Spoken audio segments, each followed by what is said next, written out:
Hey, muy buenas noches a todos. Deseo de todo corazón que el amor de Cristo Jesús esté con todos ustedes. Amplexus in Cristo. Dios les bendiga mucho y sean bienvenidos esta hermosa noche a lo que es nuestro estudio bíblico, sistemático y expositivo de la palabra de Dios. Así que pues vamos a iniciar. Sepan que para mí es un placer, un gusto, un honor y un gran privilegio estar nuevamente aquí con todos ustedes. Ciertamente la gracia, la misericordia y la fidelidad de Dios nos ha traído nuevamente aquí esta noche, esta transmisión en vivo, así que siéntanse bienvenidos. Y hoy recuerda que lo que vamos a estudiar es la palabra de Dios para hombres y mujeres, para niños, jóvenes, adultos y personas mayores. La palabra de Dios es viva y eficaz y más cortante que cualquier espada de dos filos. Es nuestra palabra profética más segura. Así que vamos a iniciar, como siempre, invitándoles a que nos acompañen en todas nuestras transmisiones en vivo aquí en Facebook Nueva Generación para Cristo, todos los días martes, viernes y domingos. Martes y viernes 9:30 de la noche y domingos 9 en punto de la noche. Horarios en base de la Ciudad de México. Así que ya saben, todos los martes estamos aquí a las 9:30 de la noche con nuestro estudio y devocional bíblico sistemático y expositivo de la palabra de Dios. Ahorita estamos estudiando Primera de Tesalonicenses y todos los días viernes nuestros temas especiales igual 9:30 de la noche y los días domingos reunión de oración 9 en punto de la noche. Dicho eso, hermanos, pues vamos a iniciar esta noche con nuestro estudio bíblico sistemático y expositivo de la palabra de Dios en base a Primera de Tesalonicenses capítulo 4 versículo 8, lo que hemos titulado Rechazando a Dios. Hoy, con el favor del Señor, estaremos estudiando esto y rogamos que su palabra, que es una luz verdadera, ilumine nuestras vidas. Antes de poder iniciar es necesario, como siempre, hacerles un par de invitaciones, hermanos, así que de todo corazón pues les invitamos a que por favor vayan por sus Biblias. Aunque solo vamos a leer un versículo hoy de las Escrituras, es importante que tengan la Biblia ahí junto con ustedes. Igual, si quieren traer una hoja, libreta, pluma, lápiz, para hacer cualquier anotación que ustedes quieran, una nota adhesiva puede ser para pegarle en la Biblia con una anotación, con un comentario, un marcatextos para subrayar algo, lo que tú gustes. Igual invita a tu familia a ver este estudio junto contigo para que juntos podamos ser todos edificados por la palabra de Dios. Y como siempre les invitamos a que nos ayuden por favor a compartir esta transmisión en vivo, compartan en sus redes sociales para así alcanzar a más personas con la palabra de Dios. Dicho eso, iniciamos como siempre haciendo una aclaración muy importante. Nosotros creemos aquí y confesamos la inspiración plenaria y verbal de las Escrituras. Por lo tanto, como dice 2 Timoteo 3:16, toda la Escritura es inspirada por Dios y es útil. Entonces, hermanos, lo que hoy vamos a leer no son meramente las palabras de un hombre o del apóstol Pablo que escribió a Tesalónica. No, hoy vamos a leer la palabra de Dios. Dios, por medio del Espíritu Santo, inspiró a Pablo para poder escribir lo que está escrito. Entonces es la palabra de Dios. Tomémoslo como tal, como la palabra de Dios para nosotros. Y tengamos ese respeto que la palabra de Dios merece. Porque la palabra de Dios, la Escritura, debe de ser la máxima autoridad en la vida del creyente. Porque es una verdad absoluta, la suma de su palabra es verdad. Entonces la Biblia, por lo tanto, de principio a fin, de Génesis a Apocalipsis, es perfecta y no contiene error alguno. La Biblia es inerrante, infalible, fiel, verdadera, fidedigna y totalmente cristocéntrica. Dicho eso, iniciamos esta noche con nuestro estudio titulado Rechazando a Dios y damos paso a la lectura de 1 Tesalonicenses 4:8. Dice: así que el que desecha esto no desecha a hombre, sino a Dios, que también nos dio su Espíritu Santo. Es importante entender estas palabras en el contexto en el cual fueron escritas. Recordemos, hermanos, nuestras transmisiones pasadas, recordando cómo desde el versículo 2, Pablo nos está hablando que toda instrucción que él da, la da en el Señor, dando a entender que no son mandamientos de hombres, sino el mandamiento que el Señor tiene para con nosotros, su iglesia. Entonces, entendiendo ese punto principal acerca de los preceptos divinos, que las ordenanzas, instrucciones, mandamientos, preceptos, todo eso es de parte de Dios y viene registrado en la Escritura. Por eso podemos entender hoy mejor lo que hoy vamos a estudiar, entendiendo esos preceptos divinos que nos llevan a entender que la voluntad de Dios es nuestra santificación. Y después hablamos un poco de que debemos apartarnos, como dice la Escritura, de inmoralidad sexual. Cada uno debe de tener, después añade Pablo, su esposa en honra al Señor. No como en pasión de concupiscencia como los gentiles. Ninguno agravia a su hermano, o sea, no peques contra tu hermano en esto, porque el Señor sabemos que es vengador de esto y la consecuencia que hay del pecado. Y hace 8 días vimos cómo es el llamado del Señor, que Él nos ha llamado a santificación, no a inmundicia. Entendiendo todo este contexto, podemos entender lo que estamos leyendo aquí. Dice, así que el que desecha esto. Y cuando Pablo dice esto, se refiere a todos los versículos anteriores. Versículo 2, versículo 3, versículo 4, versículo 5, 6, 7. Así que el que desecha esto, no desecha a hombre, sino a Dios. Y ese es el primer punto que vamos a abordar en esta noche. El que desecha esto, el que desecha los mandamientos, las ordenanzas, los preceptos, los estatutos, las órdenes que el Señor ha dado, el que desecha que Dios nos ha llamado a ser santos, porque Él es santo, el que desecha que nos apartemos de inmoralidad sexual, el que desecha que Dios nos ha llamado a santificación y no a inmundicia, el que desecha todo eso, no está desechando a un hombre, está desechando a Dios. Y es importante entender eso, hermano. Cuando hablamos del pecado, hablamos de que nosotros podemos pecar para con los que nos rodean, efectivamente. Si yo le miento a una persona, estoy teniendo una falta para con mi prójimo y estoy pecando para contra esa persona. Pero el primero a quien yo ofendo con mi pecado es a Dios. Necesitamos entender la malignidad del pecado y lo grave que es delante de Dios. Necesitamos que de alguna manera nos entre en la cabeza lo grave del pecado delante del Santísimo Dios, el cual es santo, santo, santo. Tan santo que cuando Cristo murió cargando el pecado de sus ovejas, el Padre, al ser tan santo, lo abandonó y Cristo murió bajo la ira del Padre. Bajo la ira del Padre por el pecado que Cristo estaba cargando. Siendo su Hijo y siendo Cristo perfecto, pero al cargar con el pecado murió bajo la ira de su propio Padre. Es necesario entender que delante de los ojos de Dios el pecado es aborrecible. Y lo que Pablo nos está diciendo es, el que desecha las Escrituras no está desechando a Pablo, no está desechando a Pedro, no está desechando a Juan, no está desechando lo que los apóstoles dijeron o lo que los apóstoles por su pura imaginación y por su pura idea ordenaron a la iglesia. No, el que desecha esto, desecha no un hombre, sino a Dios. Y este versículo, hermanos, no nada más lo podemos aplicar para Tesalonicenses 4, lo podemos aplicar para toda la Escritura. El que desecha esto, el que desecha la verdad, el que desecha la Escritura y lo que la Biblia dice, no está desechando a ningún hombre. Sí, Isaías escribió parte de la Biblia, Jeremías también Moisés, también vemos a Pablo, a Pedro escribiendo, a Lucas, pero el que desecha lo que está escrito aquí, no está desechando a esos hombres, está desechando a Dios. Y volvemos a entender algo muy importante. Volvemos a entender algo muy, muy importante. Y es recordar aún lo que otras versiones de la Biblia dicen. Por ejemplo, cuando leemos la Biblia de las Américas, que también es una excelente versión de la Biblia, ahorita nosotros leemos la Reina Valera 1960, pero cuando lees la Biblia de las Américas dice, el que rechaza, no el que desecha, el que rechaza esto, no rechaza a un hombre, sino que rechaza a Dios. Hermanos, cuando nosotros voluntaria y deliberadamente pecamos contra el Señor, nuevamente vaya la redundancia, es contra el que pecamos. Hermanos, debemos entender algo.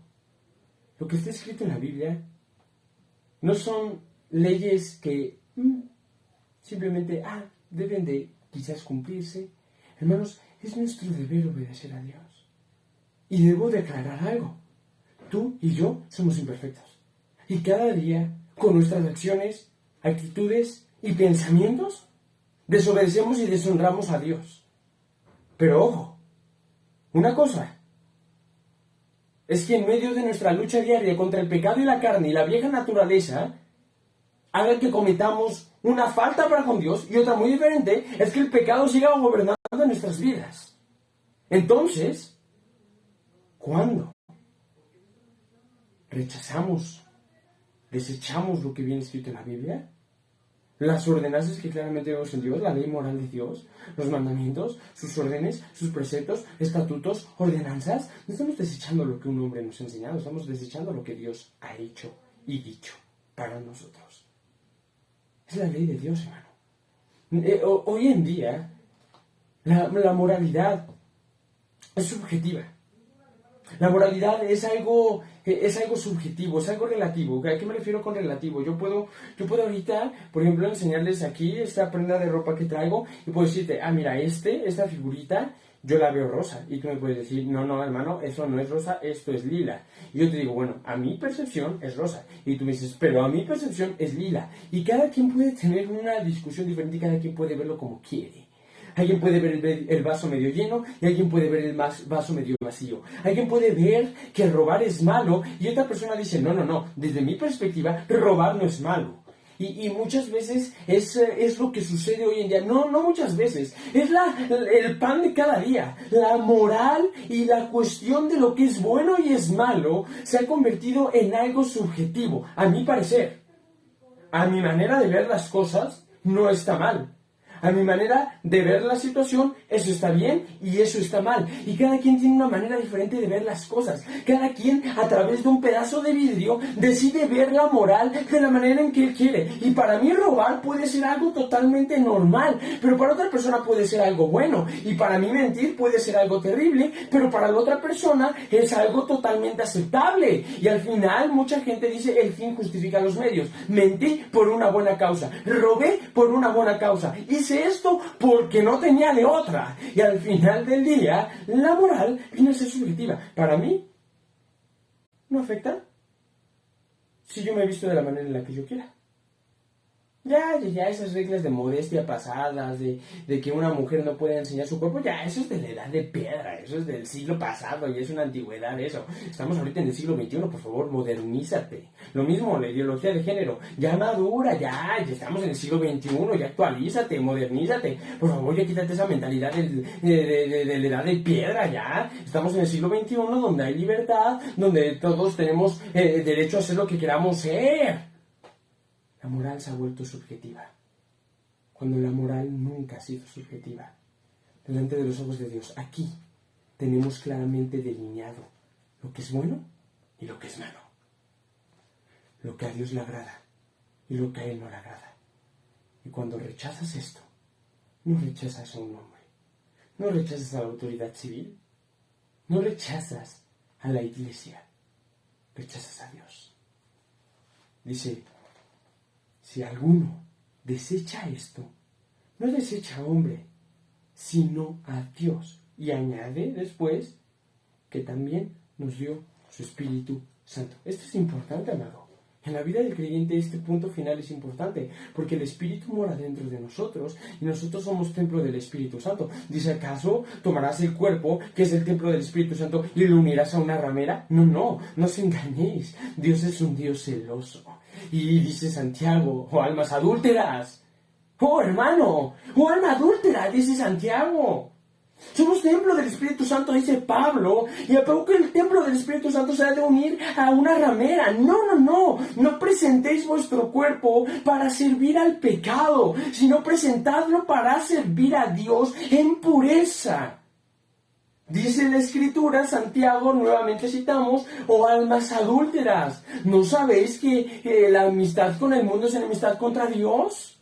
Hermano, debemos de entender que existe el adulterio dentro de una vida espiritual. ¿Qué es el adulterio? Todos lo entendemos. Un esposo, una esposa contraen matrimonio, son una sola carne, pero el esposo decide tener lo que hoy en día llaman una aventura, que nosotros radicalmente lo llamamos adulterio, y tiene relaciones ilícitas con otra mujer que no es su esposa. Entonces aquella a quien él estaba unido, la traiciona, la defrauda y se une con otra. Y eso lo llamamos adulterio prácticamente. Y dentro de la vida espiritual del creyente también existe el adulterio espiritual, dice Santiago, o almas adúlteras. Y no está hablando de adulterio físico como ahorita se los acabo de explicar, está hablando de adulterio espiritual, porque viene Dios y Él es fiel, siempre fiel, y Él nunca va a traicionar, y Él nunca va a ser infiel. Dios es fiel y viene y se une a nuestras vidas.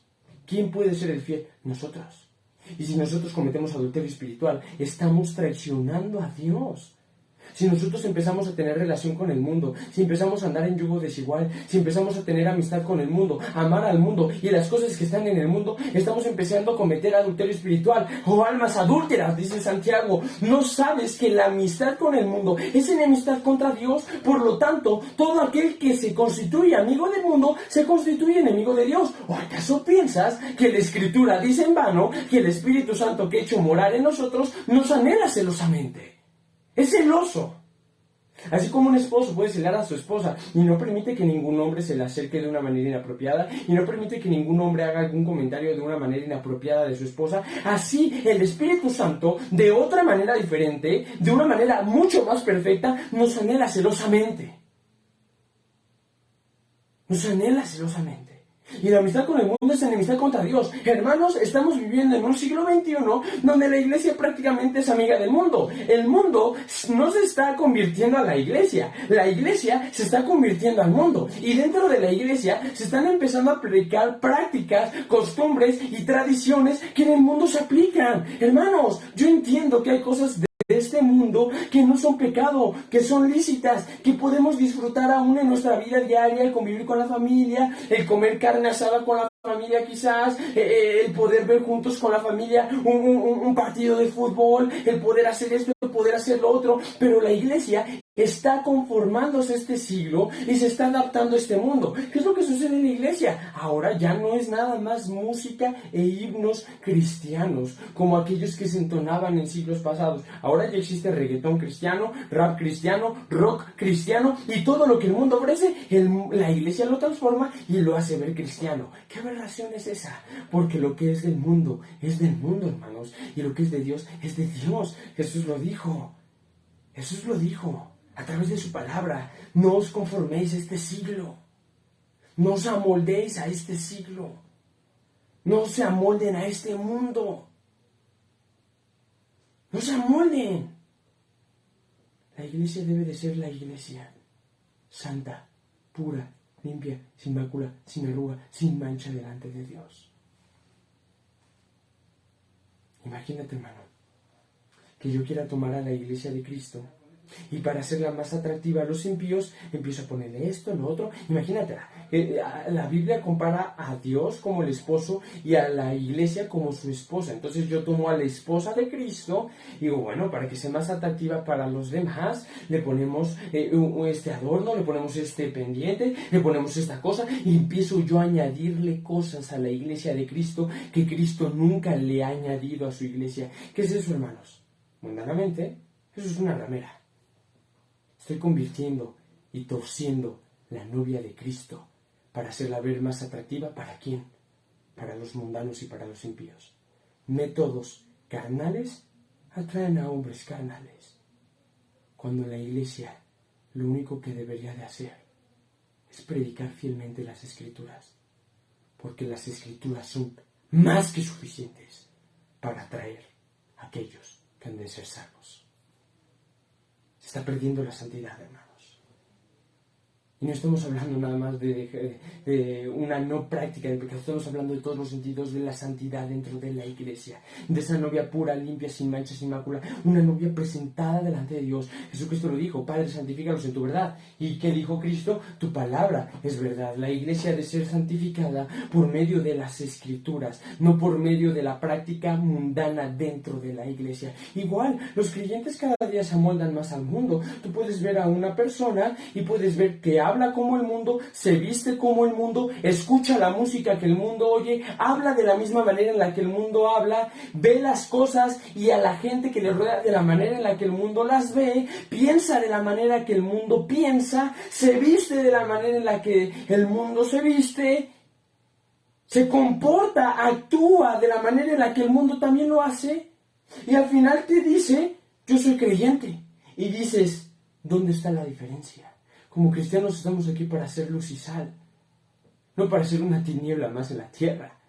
Estamos aquí para marcar una diferencia. ¿De quién? Del mundo. Para ir contra corriente, para no conformarnos este siglo. Porque si yo escucho música del mundo, porque si yo fumo, porque si yo todos los fines de semana me gusta tomar alcohol con mis amigos, porque si yo voy a fiestas, porque si yo hablo con groserías, porque si yo pienso de la manera que el mundo piensa, porque si yo veo a las mujeres como los demás en el mundo las ven, entonces ¿qué soy? No soy un creyente, soy un hombre carnal. Soy una persona que nunca ha nacido de nuevo, amigo del mundo. No améis al mundo, dice Juan, ni las cosas que están en el mundo, porque el que ama al mundo, el amor del Padre no está en él. Hermanos, nuevamente concluimos recordando las palabras que hoy hemos estudiado. Dice la Escritura, y lo volvemos a citar: el que rechaza, el que desecha esto, no desecha a hombre, no rechaza a ningún hombre, sino a Dios, que ha puesto su Espíritu en nosotros. Y si somos templo del Espíritu Santo, Él es celoso. Y presentemos nuestros cuerpos para Él, y no para desviar al pecado. Nuevamente, hermanos, enfatizo: como cristianos no somos de ninguna manera remotamente perfectos. No lo somos. Hay pecado aún en nosotros y cada día podemos llegar a cometer pecados en contra de Dios, en nuestros pensamientos, en nuestra conducta. En cualquier manera podemos llegar a pecar contra Dios. Pero una cosa es que como creyentes verdaderos lleguemos a pecar contra el Señor y naturalmente arrepentirnos de esa maldad. Y otra muy diferente es que el pecado sea una costumbre diaria en nuestras vidas y que gobierne nuestras vidas. Claramente se nota qué es lo que gobierna en nuestras vidas. Hermanos, no hay de dos. O eres esclavo de Cristo o eres esclavo de Satanás. O eres esclavo del reino de los cielos o eres esclavo de este mundo. O eres esclavo del Señor o eres esclavo de tus propios deseos y concupiscencias. O eres luz o eres tinieblas. O eres blanco o eres negro. No hay más. Romanos lo dice. Todo aquel que peca de una manera continua, como una práctica, como una costumbre, esclavo es del pecado. ¿Y cuándo somos esclavos de Cristo? Cuando cada día podemos llegar a cometer pecados, pero está esa lucha del pecado en nosotros. Permítanme leer una cita, voy a agarrar aquí un libro que tengo. Un libro que naturalmente, hermanos, les recomiendo al 100%, está precioso, es de John Owen. John Owen, hermanos, conocido como el príncipe de los puritanos, hermanos, es un... ¡Wow! Bueno, el Señor nos ha bendecido mucho a través de vidas de hermanos que existieron siglos y siglos atrás. Bueno, es Victoria sobre el pecado de John Owen, hermanas, y leía una cita ayer, porque estoy leyendo este libro en mi lectura diaria. Y leí una cita ayer de John Owen, precisamente de este maravilloso libro. Y fíjate lo que dice. Dice: si estás luchando contra el pecado, quiere decir que estás vivo. Ten aliento. Pero si no lo estás combatiendo, hablando del pecado, pero si no lo estás combatiendo, quiere decir que estás muerto, no importando lo vivo que te pueda hacer sentir ese pecado. Hermanos, si estamos luchando contra el pecado, porque así es la vida del cristiano, una lucha diaria contra el pecado, estamos vivos en Cristo. Ten aliento, sigue adelante, manteniéndote pegado a Cristo, porque separados de Él nada podemos hacer. Y de Él proviene nuestra santidad. Pero, si no estás combatiendo el pecado, estás muerto, no importa lo vivo que te pueda hacer sentir ese pecado. Dicho eso, hermanos, hemos concluido el estudio devocional bíblico de esta noche. Espero que les haya sido de bendición. Como nos comenta claramente ahí Beatriz, claramente por los frutos los conoceríamos. Cristo lo dijo. Y nuevamente recordamos cuando Jesús está hablando con Nicodemo: lo que es nacido de la carne, carne es. Y seguirá siendo carne y seguirá siendo carnal. Pero lo que es nacido del Espíritu, Espíritu es. Entonces por sus frutos los conoceremos. Mucha gente dice: no, tú no eres nadie para juzgar si eso no es cristiano, solo Dios conoce el corazón. Amén. Dios es juez justo y solamente Él conoce verdaderamente el corazón. Pero también nosotros por los frutos podemos saber cuando una persona verdaderamente es creyente o no. Cristo nos dijo: al buen árbol por su fruto se le conoce, y al mal árbol por su mal fruto se le conoce. El buen árbol da buen fruto, y el mal árbol da mal fruto. Por sus frutos los conoceréis. Y si mi fruto es de un mundano, soy un mundano. Y si mi fruto es de un cristiano, soy un cristiano, porque el fruto lo demuestra. Tenemos que siempre aprender a discernir con cuidado todas las cosas, hermano. El libro, hermana, nuevamente lo recordamos, se llama Victoria sobre el pecado. Se ve al revés, obviamente, por la cámara, hermana, pero se llama Victoria sobre el pecado, de John Owen. Es de editorial ABBA, así como cuando dice la escritura Abba Padre, así editorial ABBA. Es una serie de clásicos cristianos, hermanas. De hecho, aquí pueden ver lo que tengo los demás, todos son iguales. Son 7 libros en total, y este es el número 2. El primero es de Spurgeon, el tercero es de Jonathan Edwards, el 4 de John Wesley, el 5 es de Chesterton, el 6 es David Brainerd y el 7 de William Law. Es una serie de clásicos, hermanas, están preciosos, están así forraditos, tienen un grabado, son de piel, y por dentro, hermana, están escritos de una manera muy bonita, así como con letra, la verdad, están muy padres. Cada capítulo trae como 3 hojas para notas. Están muy, muy bonitos, hermana, mira, así vienen escritos. Están muy padres estos libros, hermanas, son unos clásicos y son de autores muy buenos del pasado, que bueno, siempre es bueno recordar lo que hermanos en el pasado escribieron, ¿no? Siempre me ha gustado a mí leer autores antiguos, aunque hoy en día también tenemos hermanos excelentes que han escrito libros, pero bueno, cuando gusten alguna recomendación, hermanos, han habido algunos de ustedes que me siguen para recomendaciones de libros, con gusto escríbanme. Y con gusto yo puedo hacerles alguna recomendación entre tantos que el Señor me ha permitido leer por su gracia. Hermanos, el nombre del libro... hermana Blanca Rocha, sí, justo. Hace rato mencionaste otra vez el libro Victoria sobre el pecado. Victoria sobre el pecado, de John Owen. Excelente libro. Hermanos, pues que el Señor les bendiga mucho. Eso ha sido todo por esta noche. Recuerden siempre, hermanos, continuar adelante. No nada más lean la Biblia, hermanos, léanla, pero estudienla, analícenla, examínenla, rumien, hermanos. De verdad, estudien las Escrituras, profundicen en ellas, mediten en ellas de noche. Acuérdense de la Biblia durante su día. Cada día acuérdense de la palabra de Dios en su mente. Practiquen aún memorizar versículos. Y que, hermanos, de verdad, todo ese conocimiento los lleve a una práctica de ese conocimiento. Que la ortodoxia no se quede nada más en conocimiento, sino que esa ortodoxia vaya a ortopraxis. Que la ortopraxis, que el conocimiento se convierta en práctica y lleven una teología propia cada día, hermanos. Y aún, hermanos, podamos ser no nada más oidores y lectores de la palabra, sino hacedores de ella. Y bueno, aquí estamos para servirles en lo que se ofrezca. Ya saben, no duden en contactarnos. Pueden mandarme Messenger a la página, correo electrónico, hermanos. Podemos tener contacto por WhatsApp. Mándenme solicitud de amistad en mi Facebook personal, Luis Bermúdez, y por ahí también tenemos relación, hermanos. Y como siempre, hermanos, pues estamos aquí para servirles. Los esperamos el día viernes a las 9:30 de la noche, hora en base de la Ciudad de México. Y hermanos, nuevamente les pido una disculpa porque el día domingo, antier, no pudimos tener nuestra reunión de oración. Tuvimos una visita de mi familia y yo con unos hermanos que vinieron desde Querétaro y estuvimos teniendo un momento de comunión, hermanos. Y bueno, por esa razón no pudimos tener nuestra reunión el día domingo pasado. Les pido una disculpa de todo corazón. Gracias a Dios fue una bendición poder estar con los hermanos y ya se fueron tarde, como a las 11 de la noche más o menos, hermanos. Ya era un poco tarde, pero dicho eso, hermanos, los esperamos el viernes a las 9:30 de la noche. El tema, no recuerdo cuál va a ser, hermanos, por ahí lo tengo apuntado, pero el tema ya se los estaré compartiendo. Y recuerden que el día viernes 10 de febrero a las 9 en punto de la mañana tendremos transmisión en vivo con el pastor Juan Manuel Vaz. Que tengan una excelente noche. Les mando un saludo a todos. Bendiciones desde el Estado de México. Y como siempre terminamos, al único y sabio Dios, sea gloria mediante Jesucristo para siempre. Amén.